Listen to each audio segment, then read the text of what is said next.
C'est une étape importante qui vient d'être franchie avec cet enrôlement biométrique du premier citoyen nigérien, le général d'armée Abdrahmane Tchani, président de la République, chef de l'État, dans le cadre de la délivrance du passeport biométrique de l'Alliance des États du Sahel, AES.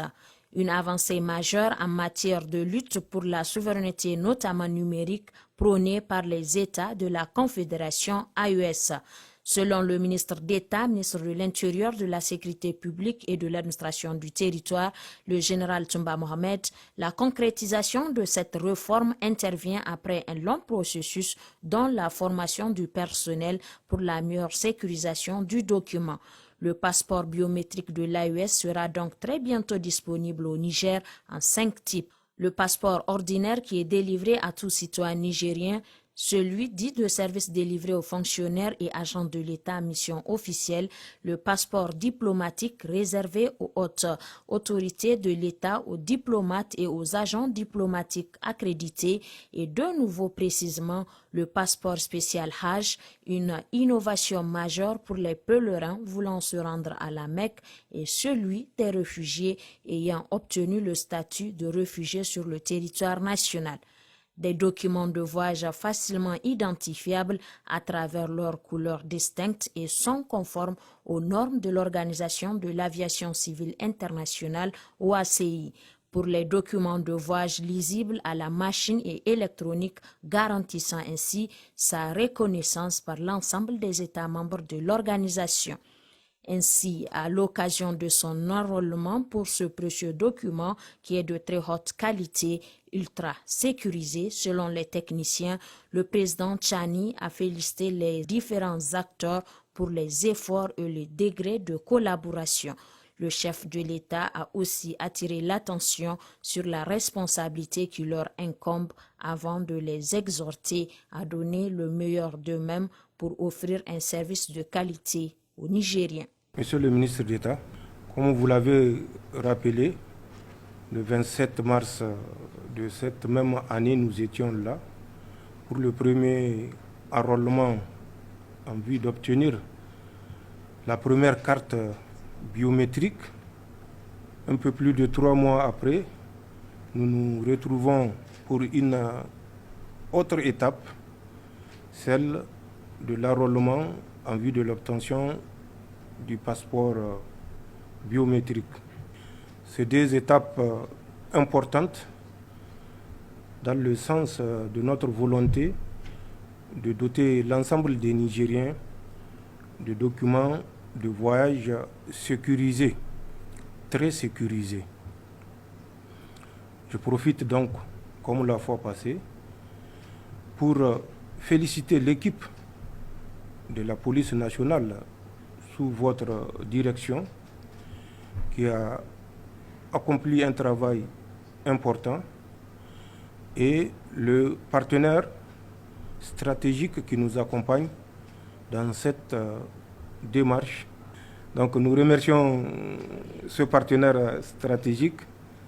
Je retiens 2 éléments indispensables que cette cérémonie doit mettre à l'agenda. C'est d'abord la disponibilité de ces documents de voyage qui se déclinent en 5 catégories différentes et la sécurité qui entoure également ces documents de voyage. Le passeport nigérien est reconnu pour être un passeport sécurisé, un passeport de confiance.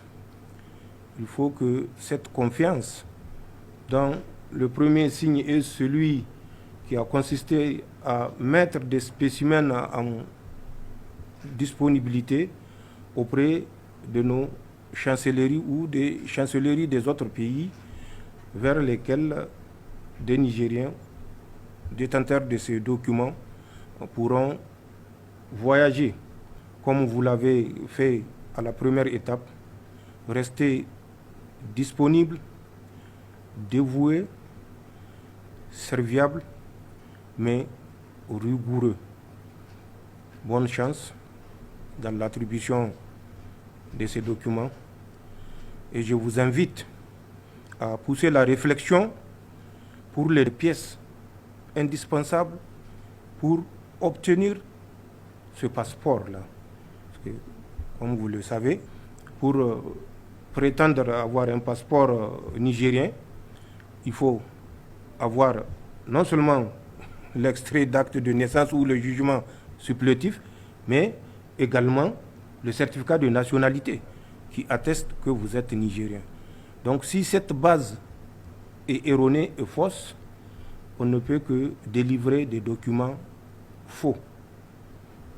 C'est en ce sens que le troisième défi est celui de l'encadrement de l'attribution de ces deux documents que je viens de citer.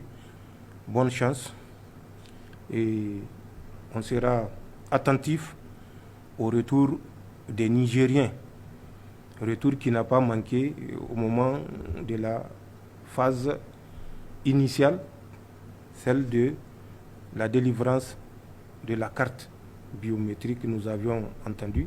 Mais chaque début est difficile et avec le temps, on s'adapte et on corrige. Donc corriger de façon permanente, mais sûre. Ce projet, qui s'inscrit dans le cadre de la politique d'harmonisation des documents d'identité et de voyage dans l'espace AES, est exécuté par la société libyenne Al-Itsal Al-Jadid et son partenaire nigérien Hasdi, en parfaite collaboration avec les techniciens de la Direction de la surveillance du territoire DST.